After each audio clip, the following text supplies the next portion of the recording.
దేవుని నామ స్తోత్రాలు. మీ అందరికీ వందనాలు. దేవుని మాటలు విందాం. సేపు ఎలీసా ఒక పట్టణానికి వచ్చినప్పుడు అక్కడున్న వాళ్ళు అంటున్నారు, ఈ దేశం మీకు మంచిగా అందంగా మంచిదిగా కనపడుతుందేమో, మీకు నాయల్ని వాడ ఇక్కడ మంచి ఊరు లేక కనపడుతుందేమో, మంచి పట్టణం లేక, కానీ ఇక్కడ నీళ్ళు మంచి కావు అని చెబుతారు. మంచి కావాలని చెబుతారు అన్నమాట. అట్లాగే ఓట చెడిపోయిందన్నమాట.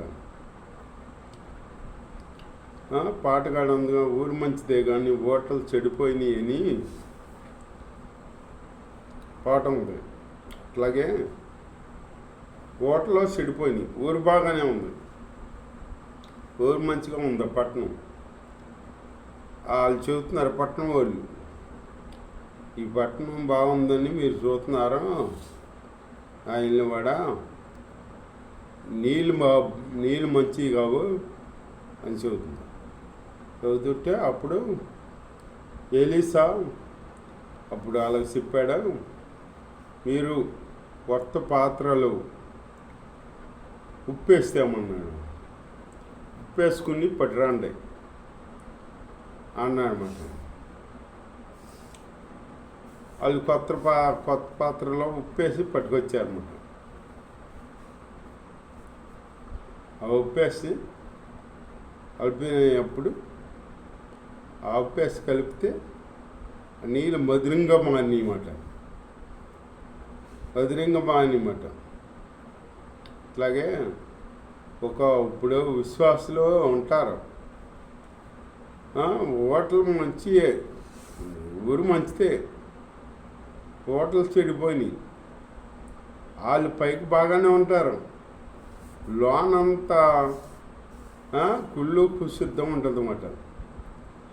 లోనంతా చెత్త చెదారం పెరిగిపోయి ఉంటుంది అన్నమాట. లోన ఒక మాట బయట ఒక మాట కలిగి ఉంటారన్నమాట. అట్లాంటి జీవితం యేసయ్యకి ఇష్టం లేదు. యేసయ్య చెబుతున్నాడు, లోన ఒక మాట బయట ఒక మాట ఉండి మీరు వండుకోండి, అట్లా ఉంటే నాకు ఇష్టం లేదా అంటున్నాడు. పరిచయలు అంతగా అంటున్నాడు. పరిచయలు వచ్చి పొగుడుతుంటే అంటున్నాడు, యేసయ్య సమాధులు కొట్టిన సున్నం కొట్టిన సమాధి లేక ఉన్నారా, పైకి తెల్లగా ఉన్నారు, లోన కుళ్ళు దోపుతో కుళ్ళుతో కంపు కొడుతుంది, ముందు లోన్ శుభ్రం చేసుకోండి, బయట కాదు లోన్ శుభ్రం చేసుకోండి అని అంటున్నాడు. అట్లాగే లోన్ శుభ్రం చేసుకోవాలి, మన గిన్నె లోపల శుభ్రం చేసుకోవాలన్నమాట. మన ఉదయం శుభ్రంగా ఉండాలి. మనం ఉదయం శుభ్రంగా ఉందనుకో, అప్పుడు ఆ ఉదయంలోకి యేసయ్య వస్తాడు. ఆ హృదయం శుభ్రంగా లేదనుకో, నీ ఉదయం చెడిపోద్ది. ఇక చెడిపోతుంది కాకుండా ఇక దేవుడికి పనికిరావు. నువ్వు ఇక దేవునికి పనికొచ్చే పాత్రగా మనం ఉండాలి. హృదయంలో అడ్డమైనవి ఉన్నాయి అనుకో, మనం దేవుడు ఉండడు, మనతో ఉండడు. నువ్వు దేవుడితో నీవు దేవుడు మమ్మేకమై జీవించాలన్నమాట. అలాంటి జీవితం కలిగి ఉన్నామనుకో, నీకు దేవుడు కార్యాలు చేస్తాడు, నువ్వు అడిగిందల్లా చేస్తాడు అన్నమాట. చేయాలంటే నువ్వు ఎట్లా ఉండాలి, దేవుడికి ఇష్టంగా ఉండాలన్నమాట. దేవుడికి ఇష్టంగా జీవించాలి. మందిరంలో ఒకలాగ, బయట ఒకలాగ, ఊరు వెళ్తే ఒకలాగ, సినిమా హాల్లోకి వెళ్తే ఒకలాగ, ఇంకో సాటికి వెళ్తే ఒకలాగ, నేల కుళాయిల దగ్గర ఒకలాగ, అట్లా ఉండకూడదు. నేల కుళాయిల దగ్గర అక్కడ బయటపడుతుంటే వాళ్ళు విశ్వాసులు ఎంత విశ్వాసం ఉందో అప్పుడు అక్కడ బయటపడుతుందంట. అట్లాగే అట్లా ఉండకూడదు. అట్లా ఉండవనుకో మనం. అందుకే యేసయ్య అంటున్నాడు, నువ్వు చల్లగా అన్నా ఉండు, వెచ్చగా అన్నా ఉండు, నువ్వు వెచ్చగా ఉండమాక. నువ్వు వెచ్చగా ఉన్నావనుకో ఆ నోటి నుండి ఉమ్మేసి ఉద్దేశించి అంటున్నాడు అన్నమాట. ఈ దేవుడు యేసయ్యని నోటి నుండి ఉమ్మేపించుకునే మనిషి లేక ఉండకూడదు మనం. యేసయ్యకి ఇష్టలుగా జీవించాలి మనం. అలాంటి జీవితం కలిగి మనం ఉండాలి. గొప్ప జీవితం కలిగి ఉండాలన్నమాట. మన ఉదయంలో ఒకటే బయట ఒకటే ఉండకూడదు. ఉదయంలో ఉన్నది బయట ఉండాలి, బయట ఉండదే ఉదయంలో ఉండాలి. నువ్వు రెండు మనసులు కలిగి ఉండకూడదు, ఒక మనసు కలిగి ఉండాలన్నమాట. ఒక మనసు కలిగి ఉంటే అది యేసయ్యకి ఇష్టం. అది యథార్థమైన జీవితం ఉండాలి. అవునంటే అవును, కాదంటే కాదు. అలాంటి జీవితం జీవించాలి నువ్వు. అంతేగాని ఇక్కడ చర్చికి వచ్చి కాసేపేమో చర్చిలు వాళ్ళతో ప్రేమగా ఉండి ఇంటికి వెళ్ళిపోతే నీ ప్రవర్తన ఇంకొకలాగా ఉండి వాడగట్లు తగ్గదు అన్నీ నీవే ఉంటే ఎట్లా? అట్లా ఉంటే ఎట్లా? ఎవరు చూడలేదని నువ్వు అనుకుంటున్నావు. చూసి దేవుడు చూస్తున్నాడు అన్నమాట. చర్చిలో పాస్టర్ గారి కళ్ళు కప్పచ్చు, దేవుడు కళ్ళు కప్పలేవుగా నువ్వు. దేవుడు చూస్తాడు నువ్వు ఎక్కడ పడుకుంటాం, నిలబడతాం, నడుస్తాం, నువ్వేం చేసినా దేవుడు చూస్తాడు అన్నమాట. దేవుడికి అడ్డే ఉండదు. అందుకే యేసేపు చెబుతున్నాడు, పొతిఫర్ భార్య ఇంట్లో ఎవరు లేరు నాతో శయనించుకున్నప్పుడు అప్పుడు యేసేపు అంటున్నాడు, నువ్వు ఎవరు లేరని నువ్వు అంటున్నావు, నా దేవుడు చూస్తున్నాడని నేను అంటున్నాను. నా దేవుడు ఎదుట ఇంత దుష్కార్యం ఎలా చేస్తాను నేను అని అక్కడ చెప్పి అక్కడి నుంచి తప్పించి పారిపోయాడు అన్నమాట. అట్లాగే మనం పాపానికి దూరంగా పారిపోవాలి యేసేపులాగా. అంతేగాని పాపాన్ని అత్తుకుని భలే ఉంది, బాగుంది అని మనం అత్తుకుని జీవించామనుకో, ఆహ్వానించా అబ్బా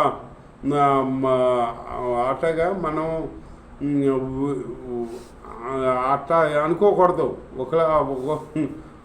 ముళ్ళ చెట్టు దగ్గరికి చెట్లన్నీ వెళ్ళినాయి అంట. ముళ్ళ చెట్టు దగ్గరికి మా మీద రాజుగా ఉండమని వెళ్ళినాయి అంట. వెళ్తేను ఆ ముళ్ళ చెట్టు అంటే నిజంగా అంటున్నారా మీరు అని అన్నారు.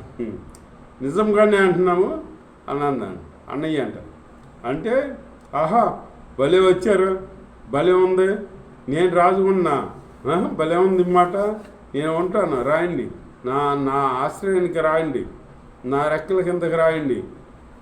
మళ్ళీ నేను వద్దు అది ఇది అన్నారనుకో నాలోంచి అగ్ని వచ్చి మమ్మల్ని దహించి వేద్దాయి అని అంటుంది మొలసెట్టు. అట్టగా మనం సంబరపడిపోకూడదు, పాపాన్ని చూసి అట్లా సంబరపడకూడదు. పాపాన్ని ద్వేషించే బిడ్డలుగా ఉండాలి మనం. అట్లాంటి బిడ్డలుగా ఉండి దేవుడికి దగ్గరగా జీవించాలన్నమాట. మన జీవితం ఎవరు చూడలేదని మనం అనుకుంటాం. ఎవరు చూడకపోతే మనకి కార్యాలు ఎంత జరగవు. దేవుడు చూస్తున్నాడు, దేవుడు చూస్తున్నాడు, నువ్వేం చేస్తున్నా చూస్తాడు దేవుడు. కాకపోతే నిన్నేం చేయడు, కాకపోతే నీ ప్రతిఫలమే నీకు శిక్ష, నువ్వు చేసిన పనే నీకు శిక్ష. అంతేగాని దేవుడు శిక్షించడు నిన్ను. ఇప్పుడు ఆదియందు ఏబేలు, కయ్యను ఏబేలు ఉన్నారు. ఏబేలు మీద కోపం వచ్చి ఏబేలు అంటే పడకుండా ఏబేలు మీద పడి చంపేశాడు కయ్యను. చంపేతే దేవుడు ఏమన్నాడు, కయ్యను నీ తమ్ముడైన ఏబేలు ఎక్కడ అంటే పోనీ చెప్పొచ్చుగా, నా తమ్ముడికి నేనేమన్నా కావలవాడినా అన్నాడు అన్నమాట. అంటే అప్పుడు దేవుడు ఏమన్నాడు, ఈ తమ్ముడిని నువ్వు చంపావని భూమిలోంచి రక్తం, మీ తమ్ముడి రక్తం నాకు మొరపెడుతుంటే నువ్వు ఇట్లా మూర్ఖుడు పోయి ఇలా చేసావు కాబట్టి నువ్వు దిమ్మరవైపోతావు. నిన్నెవరి కాడ చంపే వాళ్ళ కాడ ఉండరు. నిన్నెవరన్నా చంపాలనుకున్నా వాళ్ళని నేను చంపుతా, నిన్నెవరు చంపరావు. నువ్వు దిమ్మరవైపోతావు, నిన్నెవరు పట్టించుకోరు అని ఒక ముద్రేసి పంపించాడు కయ్యన్కి. అలాగే అలాంటి ముద్ర పాపం చేసే వాళ్ళకి అలాంటి ముద్ర ఉంటుందన్నమాట. అలాంటి ముద్ర ఉందనుకో, ఇక మనకి మనలే కదా, ఏదో మనకి ఏదో అంటే ఒక ముద్ర ఉంటే ఆ ముద్రను చూసి ఎవరు పనికాడు ఇవ్వరంట, నలుగురిలో కాడ తిరగనివ్వరంట, నలుగురిలో కాడ ఇంటికి కాడ రానివ్వరంట. అట్లాంటి ఇది ఒక్కొక్క దేశంలో ఉంది అట్లా మనము ఉండకూడదు. దేవుడికి ఇష్టలుగా జీవించాలి, యథార్థంగా జీవించాలి. ఇక్కడ చూసావా, ఎలీసా గారిని వాళ్ళు ఏమంటున్నారో, ఈ పట్టణం బాగుందని మీరు చూస్తున్నారు నా ఏలినవాడ, కానీ ఈ పట్టణంలో నీళ్ళు బాగోవు, చేదుగా ఉన్నాయి అంటే అప్పుడు ఒక కొత్త పాత్రలో ఉప్పు తీసుకురామన్నమాట. ఉప్పు తీసుకురామన్నాడంట. ఉప్పు వేసుకొచ్చారు కొత్త పాత్రలో. కొత్త పాత్ర అంటే కొత్త పాత్రలాగా నీ హృదయం ఉండాలన్నమాట.